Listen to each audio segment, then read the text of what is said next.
Good afternoon, D-Gents. This is Jason Money Mansmann, Distinguished D-Gents channel. Hope you guys are having a great afternoon. Wanted to do a longer form video. It's been a while since I've done one. Really wanted to round up sort of the MLB month of May, kind of, give my thoughts in terms of where the season is now. And then also provide some sort of, I guess sort of roundup information for some of the other sports that are going on, excluding hockey. I'll leave hockey to Big Buck Spade. As you know, he makes his hockey picks. So thank you for everyone who's tuned in. Certainly, if you haven't already, feel free to subscribe to the channel. So that's the 30 minutes or 30 seconds, excuse me, of selfless promotion. With that, I'll get right on into the news. And we're going to start with the Texas Rangers. That's right. The Rays, time for them to move over. The Texas Rangers are the new best team in baseball. When you look at what they've done, they're coming off a sweep of the Seattle Mariners where they bludgeoned them the past 3 days. We were on two of those picks. So we made money on the Rangers this past series and really throughout the year. And Texas, it's interesting because they're one of those teams where I've heard a couple sharp people say, well, are the Texas Rangers really that good? Have they really played anybody? But you know what? You can only control the teams you play against, really in any sport, whether it's the NFL, NBA, MLB, hockey, whatever the case may be. And the Texas Rangers are just bludgeoning people to death. They lead the league in run differential. Their record is getting closer to the Rays, although the Rays did pull off a victory for us today. So, yeah, I'm gonna go out on a limb.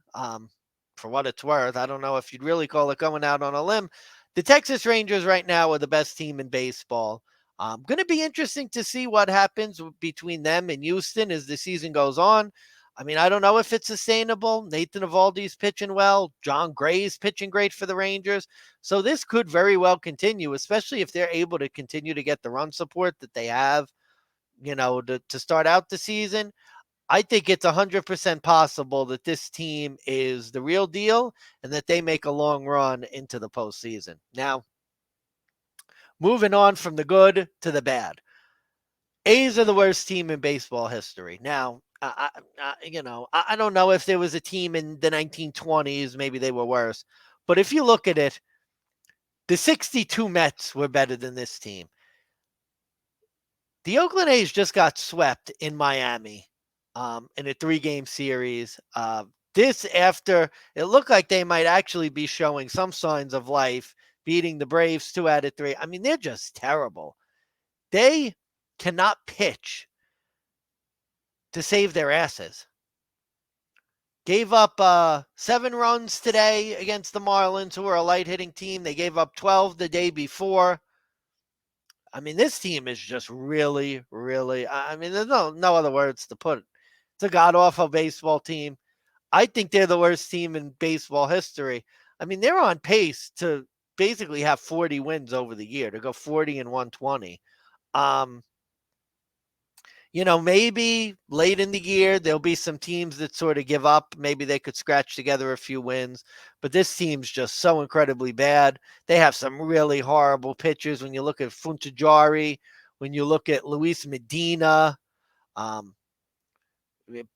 Blackburn didn't get a good start today. So, I mean, unless Blackburn, Sears can maybe right the ship, maybe they go. I mean, I'm wondering if the A's start just using bullpen games because their starting pitching sucks, although their bullpen sucks too.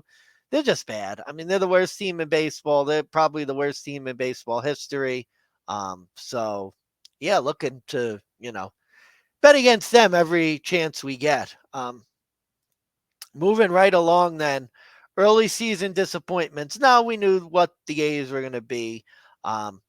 Early season disappointments, I think we mentioned some of them before.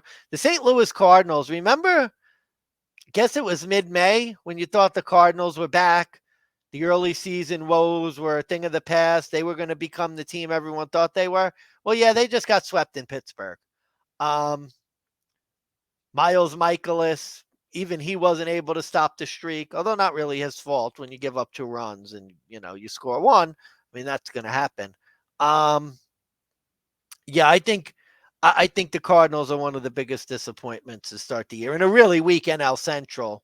When you look at the NL Central, you know, you got Pittsburgh, you got Milwaukee that I think has a negative run differential. But the Cardinals have been dreadful. They have some bad pitchers too. Jordan Montgomery can't seem to get a win ever. Flaherty's been struggling to start the year. Michaelis is finally turning his season around, but it might be too little too late. I mean, this team is not good. I guess in their division they'll have a chance, but the Cardinals have sucked and they got swept today. So not good for them. Um, Other early season disappointments, staying in the National League. Think the Padres. They're losing to the Cubs. The last time I saw it, it was 5-0 Cubbies. Marcus Stroman on the mound, so you give him a bit of an excuse. But yeah, the Padres have not been good. Um, I don't know what it is with that team. They just can't seem to. They're one of those bad teams, and we're going to get into another bad team in a minute. It's kind of the same way. They either pitch, but they can't hit, or they hit and they can't pitch. They just lose. I mean, they're just a losing ball club right now. And the budget that they put to put that team together with Xander Bogaerts, with Juan Soto, with Manny Machado, Michael Walker, Yu Darvish, although Yu Darvish pitched fantastic last night against Drew Smiley. You really expect more from this team, and they're just not producing even a little bit. So that's disappointing there. New York Mets, this near and dear to my heart. They are a personal early season disappointment. Now they're 500. If the Diamondbacks, and we're pulling for them for our bet today, they were winning 5-4 the last time I checked. Hopefully that's still the case. Um, might still only be 4.5 games behind the Braves going into a series in Atlanta. They get swept by Toronto at home. This after they sweep the Phillies at home to go 3-3 on the homestand. I don't know what you know. This team it's their pitching was so bad for the past 2 weeks. They finally started to get decent pitching, and now they can't hit. Francisco Lindor's had a dreadful year. He's hitting close to 200. Pete Alonso, I mean, I love him. He hit his 21st home run today to lead the senior circuit, but he's hitting at a 230 average. He's been slumping. And then it's a lot of the kids who sort of, you know, I mean, it's tough when you're a win now team. You're dealing with a lot of kids who are up and down. Francisco Alvarez, big hitting streak. He's in a bit of a slump. He had a throwing error today to give up a run, although he also had a great back pick on a throw to first base. Brett Beatty's kind of struggling. Vientos, I think he's going to need to get sent down because he hasn't gotten consistent playing time. It looks like he's struggling, maybe pressing. Maybe he needs a bit of time to sort of clear his head. But you look at it, I mean, you got a lot of kids who are sort of up and down, expected to take on big roles in a win now team. And then the Mets are not getting contributions really from enough of their big pieces. When you look at Alonso in a slump, Lindor, the defense is still good, but the offense has not been there. Um, so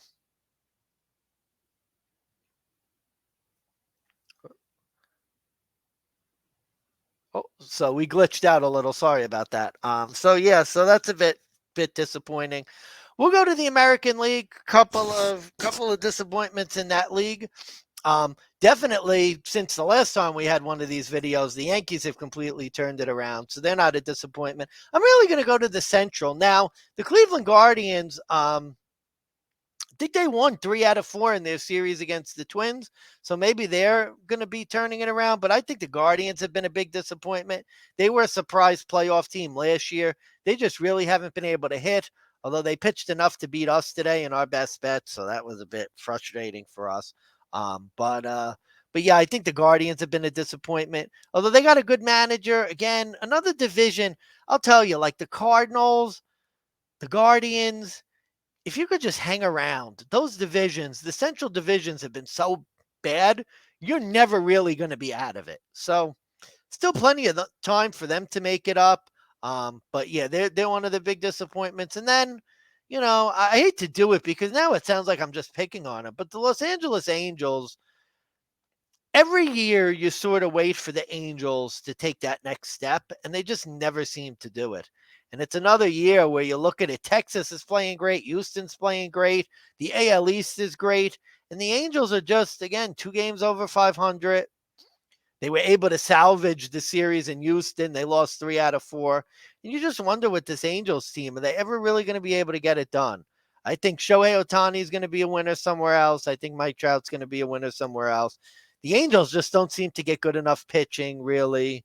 They're just not a good team. They've been a disappointment. And honestly, again, I don't like take pleasure in, making fun of them. It's actually disappointing because, especially on the East Coast, you hear a lot about, how great Shohei Ohtani could be, how great Mike Trout could be. And it's just, you have no interest in them because they're just not good. I mean, they just aren't a good enough baseball team to really take notice of. Even betting wise, I mean, I've avoided a lot of their games because there's a lot of times where they're going and they're playing bad teams and they go and they have these sort of, they'll lose 2 out of 3 in a series against the White Sox, or they'll lose 3 out of 4 to Houston. And it's hard because you sort of just, I mean, eventually as a bettor, at least, you know, I've sort of gone and just looked to fade them most nights because they're just so inconsistent and, just are a 500 team. So kind of disappointing there. Um, I guess I'll end this segment on a high note with, Baltimore Orioles still looking promising. A lot of credit to the Pittsburgh Pirates, too. I mean, if you remember, they had that good start to the year. Looked like the Pirates were going to completely fade away. They've really bounced back. I think they might have won 5 straight now. They swept the series against the Cardinals, so that was big. So you have some of these surprising teams that have sort of gone and, kind of stayed relevant, stayed around. Toronto Blue Jays were definitely in the mix. Early season disappointment, although they just beat the Mets in a 3-game series, swept that series. So yeah, a lot of baseball left to play. But I'll tell you what, it's getting, we're not in the early season anymore. I mean, I know I said early season disappointments, but when you look at it, we're a third of the way through the season. And some of these teams really, my personal philosophy on it, and then I'll sort of move on and kind of wrap up with some of the other sports. But my personal philosophy is the All-Star break is the key. At the All-Star break, that's really the time where you need to be within striking distance of the division to really sort of have a chance to win a division. Now, you still have the trade deadline. It's not the end of the season, but the All-Star break is really sort of the first indication. To me, that's when the real season starts, in the sense that if you're gone and you're 8 games back, if you're one of these teams that has to climb a lot of teams to get, like, it's tough to do it after the All-Star break. And, on the other hand, if you put yourself within striking distance, if you're 4 games back, 6 games back at the All-Star break, you definitely, and we've seen it, you have the ability to really make a legitimate comeback, barring, complete collapse. Because especially, too, I mean, if you think about it, some of these really good teams, what happens is, and we've seen it with the Yankees last year, they're the prime example of a team. You get off to a good start, you put yourself in a good position at the All-Star break, you go 500 the rest of the year, you're in really good shape. I mean, if you think about it, if you're 25 games over 500 at the All-Star break or 20 games over 500 at the All-Star break, you go 500 the rest of the year, you got a good chance to make the playoffs. Especially in, this new format where there's, what is there? I think like 6 teams or maybe 7 teams. No, six teams in each league that go to the playoffs. So that's that. Just do a brief sort of NBA roundup. Not really a sport we talk about much with the distinguished DGens, just not a lot of betting, and I don't really follow the season all that well, especially since it starts during football season, which is our main sport. But I just wanted to mention, what a year for the Miami Heat. I think the magic carpet ride is going to end because the Devon Nuggets are great. I think Jokic, doesn't it seem like a sort of Jokic should have been the MVP? And it's just the narratives being written that he's going to be the finals MVP and sort of show the league that they were wrong. I mean, that's what it's looking like. The Denver Nuggets are just a really good team. And I just wonder, the Heat, when you look at sort of the run they've had, the emotional run they've had, they went to 7 games with Boston. won that game 7 in Boston. I just wonder if the Heat Spoelstra's a great coach. Jimmy Butler's a gamer. So you never want to count them out, but you just wonder if they're sort of running out of steam in the late going and if they're really going to have enough to sort of, get over the final hurdle. I honestly don't believe that that's going to be the case. But all in all, what a great year for them. Eric Spoelstra, what a coach. And who knows? I mean, you count them out. They will win. I mean, you think about it. They win tonight. It's 1-1 headed back into Miami. Yeah, you dare to dream. So, 100% series is far from over. Far from over there. And then wrapping up just with a couple NFL notes and news. Obviously, the big story, I guess the biggest NFL story recently has been DeAndre Hopkins. He was released by the Cardinals. He's, looking at some teams to go through. Now, the last thing I read was that a number of teams who look like they might be interested, Cowboys, Bills, etc., have all indicated that they don't have interest. I think from what I've seen, it looks like the Chiefs are making a really big push for DeAndre Hopkins. And if you're an AFC fan, a fan of a team in the AFC other than the Chiefs, it's like, are you fucking serious? Like, it's Andy Reid and Patrick Mahomes. Do they really need more? I mean, it's just so brutal. Now, I want to link it with something that the Bills did because there was speculation that potentially the Bills might have done this for Hopkins. Ed Oliver was signed to a 4-year, $68 million extension, freed up $7 million in cap space for the Bills.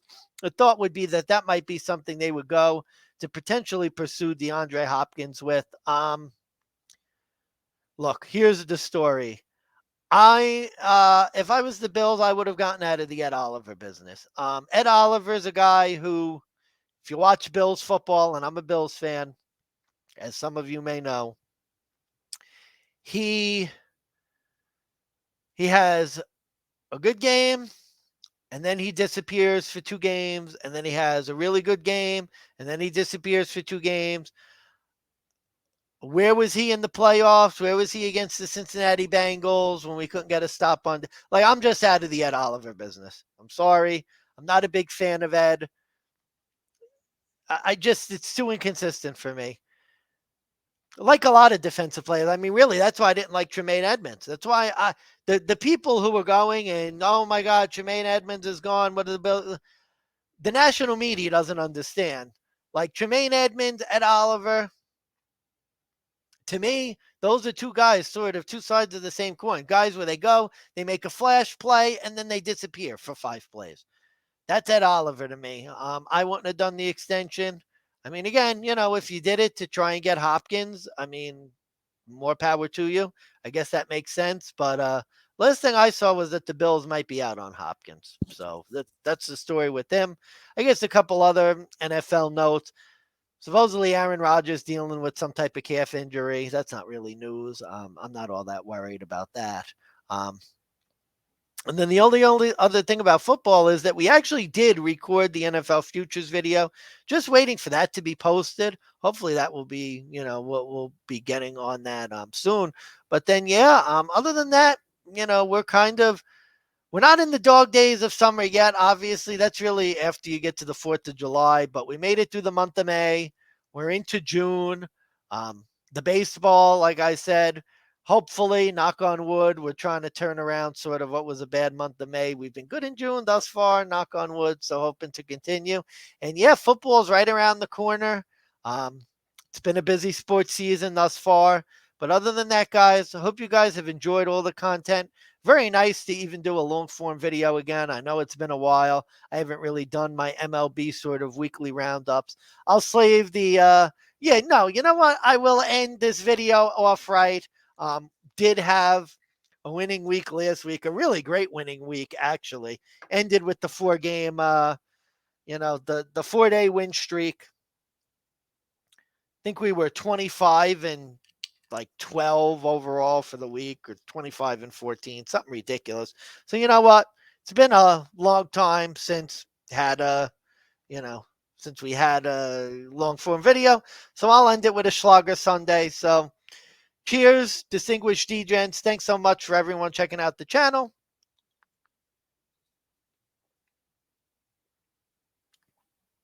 Oh. Oh, that hits hard. And then other than that, guys, as my co-host, Big Bucks Beta, is so apt to say, make that motherfucking money. Peace out, guys.